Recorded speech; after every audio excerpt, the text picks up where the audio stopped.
Eles tiraram uma página inteira dos evangelhos. Não uma frase, não um versículo, uma prática completa. Um ensinamento que Jesus deu em privado para um grupo específico de discípulos e que a Igreja Romana decidiu enterrar antes de qualquer concílio ser convocado. Você passou a vida toda achando que Jesus ensinava só amor ao próximo, perdão e parábolas sobre sementes. Seus pastores repetiram isso. Seus professores de religião confirmaram. Os documentários da TV garantiram. Mas e se eu te dissesse que os próprios manuscritos escondidos revelam um Jesus completamente diferente?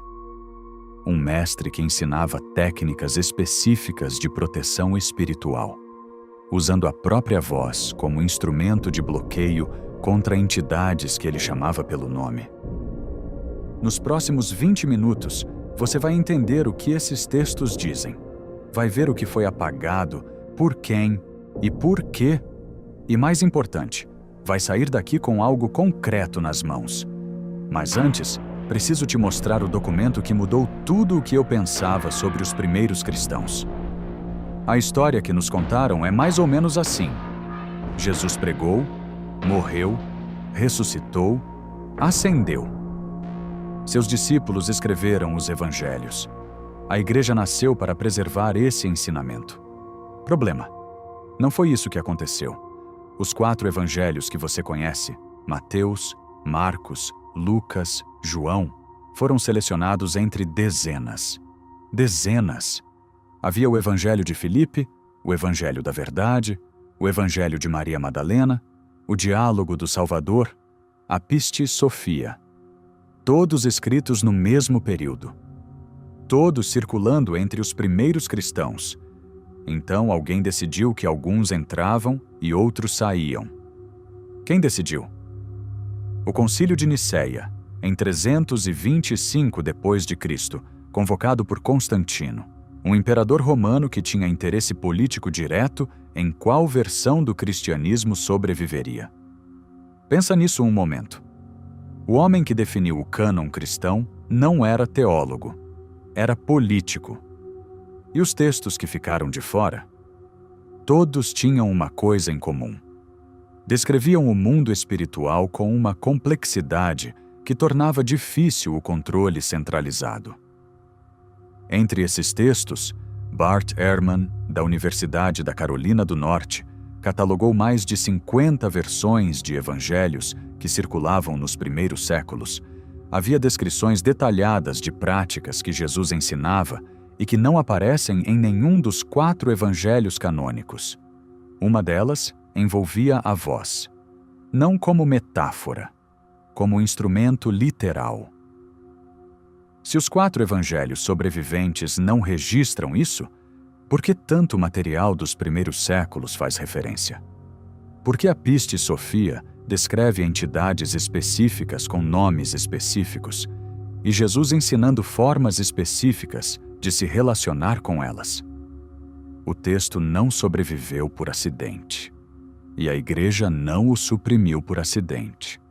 Mas então o que Jesus realmente ensinava? Existe um conceito que os primeiros cristãos gnósticos já conheciam há 18 séculos. Eles chamavam de logos ativo, a palavra como força operativa no plano espiritual.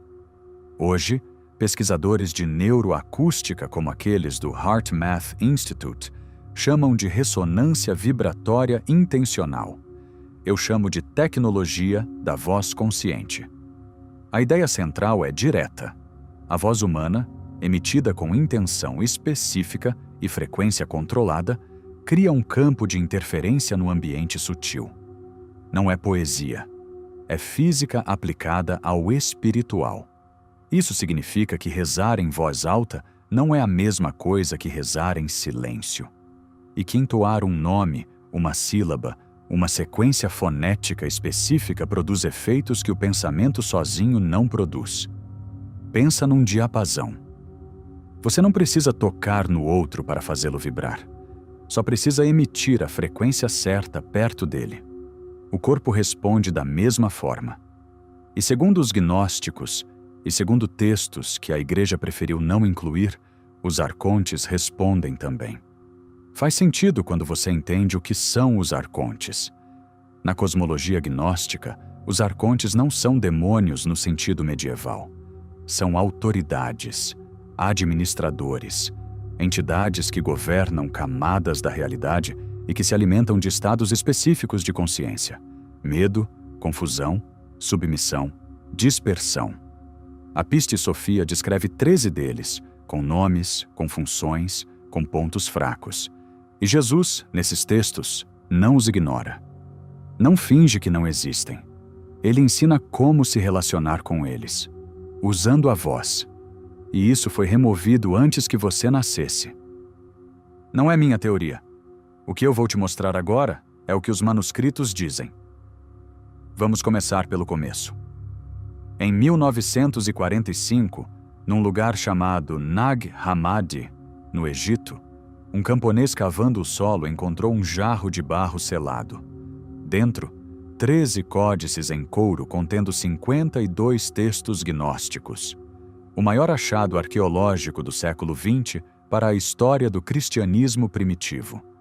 Esses textos tinham sido enterrados por volta de 367 depois de Cristo. Exatamente quando Atanásio de Alexandria enviou uma carta ordenando a destruição dos textos ilegítimos. Alguém, em algum mosteiro do Egito, decidiu esconder em vez de destruir. O que esses textos mostram? Um Jesus que fala sobre o demiurgo, uma entidade criadora imperfeita, não o Deus Supremo, e sobre os arcontes que servem a esse demiurgo. Um Jesus que diz explicitamente que o caminho da libertação passa pelo conhecimento, não pela fé cega. E um Jesus que ensina práticas. A Piste Sophia, o texto gnóstico mais longo que sobreviveu, com mais de 800 páginas, dedica sessões inteiras a algo chamado hinos de proteção. Entonações vocais que, segundo o texto, funcionam como escudos nas camadas intermediárias do cosmos. Não é coincidência que monges cristãos, coptas, mantiveram até hoje a prática de rezar em voz alta, em tons específicos, de madrugada. Não é coincidência que o exicasmo ortodoxo, uma prática mística que a Igreja Ortodoxa tolera, mas nunca divulgou amplamente, envolve a repetição rítmica de nomes sagrados em frequência controlada. A prática sobreviveu nos bastidores. O ensinamento central foi removido. E não foram só os gnósticos. Em Qumran, entre os manuscritos do Mar Morto, pesquisadores encontraram salmos de proteção espiritual. Textos que descrevem entidades nocivas por nome e prescrevem respostas vocais específicas contra cada uma delas. O rolo dos hinos, o Hodayot, contém 28 hinos que os especialistas classificam como apotropaicos, projetados para afastar influências hostis. A pesquisadora Elaine Pagels, de Princeton, passou décadas documentando como os primeiros cristãos, antes de Nicéia, viviam numa realidade espiritual muito mais complexa do que a que nos ensinaram. Num universo onde entidades tinham nomes, onde o cosmos tinha camadas, onde a prática espiritual tinha consequências mensuráveis. Essa visão foi sistematicamente simplificada. Números convincentes. Mas nada supera ver funcionando na prática. Um monge copta chamado Marcos, que estudou teologia em Alexandria nos anos 70, antes de se retirar para um mosteiro no deserto egípcio, descreveu em entrevista a um pesquisador holandês algo que praticava diariamente há 40 anos. Antes do amanhecer, em silêncio absoluto, ele entoava em sequência os nomes dos arcontes descritos na Pistis Sophia, não como invocação, mas como reconhecimento e recusa. Nomear é desativar, ele disse. O que não tem nome tem poder sobre você. O que você nomeia em voz alta perde a névoa. Padrão demais para ser coincidência. Mas sabe o que é mais interessante? Quem você menos esperaria já sabia disso. O relatório Gateway da CIA, desclassificado em 2003 e disponível no arquivo público do governo americano, descreve o que chama de Hemisync, o uso de frequências sonoras para sincronizar hemisférios cerebrais e alterar estados de consciência. O relatório menciona explicitamente a possibilidade de o som ser um veículo para acessar planos não físicos da realidade.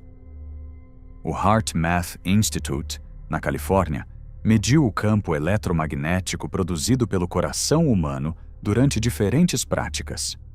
Um dos achados: quando uma pessoa entoa sons com intenção consciente, o campo cardíaco, mensurável a metros de distância do corpo, muda de padrão. O campo se organiza. O governo americano financiou pesquisas sobre isso nos anos 80. As instituições com mais acesso à informação já aplicam o que estou te mostrando. A diferença é que não falam abertamente sobre isso. Por quê? Isso nos leva ao próximo ponto. Olha o que a gente juntou até aqui. Os textos gnósticos de Nag Hammadi descrevem Jesus ensinando práticas vocais de proteção espiritual. Os manuscritos do Mar Morto confirmam que a tradição judaica do mesmo período tinha hinos projetados para afastar entidades hostis por nome. Um monge copta pratica isso há 40 anos e descreve com precisão o mecanismo. A CIA e o HeartMath Institute chegaram por caminhos completamente diferentes à mesma conclusão sobre o som e a consciência. Tudo apontando na mesma direção. Então, por que isso não está nos evangelhos canônicos? Por que seu pastor nunca mencionou a Pistis Sophia? Por que Nag Hammadi não entra no currículo de nenhuma escola religiosa? A resposta não é bonita. Segue o dinheiro. Quem ganha com você acreditando que a proteção espiritual exige intermediário? A Igreja Católica tem patrimônio imobiliário avaliado entre 10 e 15 bilhões de dólares só no Brasil. Isso não conta os bens no Vaticano, na Europa, nos Estados Unidos.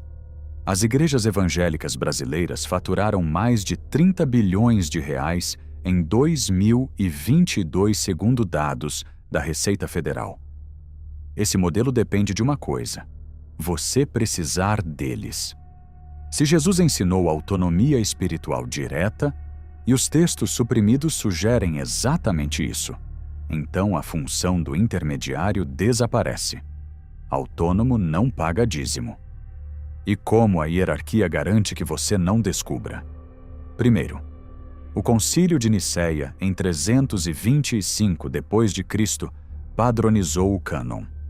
Textos que não passavam pelo filtro político de Constantino foram chamados de gnose, falsamente chamada assim. Uma frase que Paulo usa em Timóteo e que a Igreja transformou em política de supressão. Segundo, os estudiosos que trabalham com esses textos dependem de financiamento institucional. A Elaine Pagels levou décadas para conseguir publicar Os Evangelhos Gnósticos numa editora grande. O Bart Ehrman foi alvo de campanhas de descrédito quando publicou Jesus Interrompido. Terceiro, ridicularização. Qualquer um que fala de arcontes, de cosmologia gnóstica, de práticas vocais de proteção espiritual, é automaticamente rotulado de esotérico, de New Age, de louco. O mecanismo funciona há 17 séculos. E quem paga o preço? Você, procurando respostas em lugares que dependem de você não encontrar. Vivendo numa versão editada da espiritualidade, sem acesso às ferramentas que o próprio Jesus, segundo esses textos, deixou. Eu sei que é revoltante ouvir isso. Também fiquei com raiva quando entendi. Mas raiva sozinha não resolve. O que resolve é saber. E agora você sabe. Deixa eu te mostrar como aplicar. Chega de teoria. Vou te dar 3 práticas que vêm diretamente desses textos e que você pode começar hoje. Não precisa de templo, não precisa de intermediário. só de voz e de atenção. Primeiro, aprenda a nomear o que você sente. Os arcontes, na tradição gnóstica, governam estados. Não são entidades externas flutuando pelo ar. São padrões que operam através de você quando você está num estado específico. Medo compulsivo, esse que aparece sem motivo claro às 3 da manhã, tem um nome. Confusão mental que impede decisões tem um nome. Sensação de peso e vazio tem um nome. O primeiro passo é parar de tratar esses estados como seus. Eles não são você. São padrões que passam por você. Quando sentir um desses estados, fale em voz alta. Eu nomeio isso. Isso não sou eu. Parece simples. É simples. E funciona de forma diferente do que fazer isso mentalmente, porque a voz externaliza. Cria distância entre você e o padrão. Começa por aqui. Hoje. Segundo, estabeleça um perímetro vocal ao acordar. Os textos da Piste Sophia descrevem os momentos de transição, acordar, adormecer, como os pontos de maior vulnerabilidade. O cérebro em estado hipnagógico está em frequência θ, o que os pesquisadores de neuroacústica confirmam como o estado de maior permeabilidade a padrões externos. O que você faz nos primeiros 2 minutos depois de acordar molda o campo do seu dia. A prática é esta. Antes de pegar o celular, antes de levantar, fique deitado por 2 minutos e entoe em voz audível, não precisa ser alto, 3 afirmações de intenção. Não peça nada. Declare: minha consciência pertence a mim. Meu dia começa comigo. Eu opero com clareza. A maioria das pessoas que adota isso relata mudança perceptível em menos de 1 semana. Não porque é magia. Porque você está condicionando o sistema nervoso antes que o ambiente comece a condicionar ele. Terceiro, e esse é para quem quer ir fundo, estude a Pistis Sophia diretamente. O texto está disponível em tradução para o português. Não é leitura fácil. É densa, repetitiva, cheia de nomes que parecem sem sentido na primeira leitura. Mas na 10ª página você começa a reconhecer padrões. Na 30ª, os arcontes deixam de ser mitologia e começam a aparecer descrições funcionais de estados psicológicos com precisão desconcertante. Não leia buscando confirmação de nada. Leia buscando o que ressoa. 2 erros que a maioria comete quando começa nesse caminho. Erro 1. Tratar isso como sistema de crenças. A proposta gnóstica não é acreditar em arcontes. É usar o mapa gnóstico para reconhecer padrões reais na sua experiência. A diferença é enorme. Erro 2. Tentar as práticas avançadas sem primeiro desenvolver o hábito básico de nomear estados. O passo 1 é o fundamento. Sem ele, os outros 2 não fixam. O que esperar? Nos primeiros 3 dias, estranheza. Falar em voz alta para si mesmo vai parecer ridículo. Normal. Na primeira semana, você começa a notar os padrões antes de estar completamente dentro deles. Isso é o primeiro sinal de que algo mudou. Com 1 mês de consistência, a relação com estados difíceis muda de natureza. Eles continuam chegando, mas você para de se identificar com eles automaticamente. Não é iluminação. É higiene mental com fundamento de 2000 anos. Vamos fechar o que abrimos aqui. Você entrou nesse vídeo achando que os evangelhos continham o ensino completo de Jesus. Descobriu que dezenas de textos foram suprimidos por decisão política de um imperador romano no século IV. Viu as provas. Nag Hammadi, os manuscritos do Mar Morto, a Pistis Sophia, os estudos do HeartMath Institute, o relatório Gateway da CIA. Entendeu quem lucra com a versão simplificada e como o mecanismo de supressão funciona há 17 séculos. E saiu daqui com 3 práticas que não dependem de nenhuma instituição para funcionar. Em 20 minutos, você acessou o que levou a igreja séculos para enterrar. Você não é mais a mesma pessoa que clicou nesse vídeo. Agora você faz parte de um grupo pequeno que não aceita a versão editada da história espiritual, que vai direto à fonte, que prefere o mapa completo ao mapa conveniente. A pergunta é: o que você vai fazer com isso? Tem muito mais sobre a cosmologia completa dos arcontes que eu não consegui cobrir aqui. Os 13 por nome, por função, por padrão comportamental. E as práticas correspondentes a cada um. Se você quiser que eu faça um vídeo só sobre isso, deixa nos comentários a palavra arconte. Quando eu ver essa palavra aparecer, sei que o assunto tem demanda real. Se esse vídeo fez sentido, deixa o like. Isso ajuda o algoritmo a mostrar para mais pessoas que precisam ouvir o que foi escondido delas. Jesus não foi suprimido. O que foi suprimido é o Jesus que ensinava autonomia. Esse você acabou de reencontrar. Nos vemos no próximo.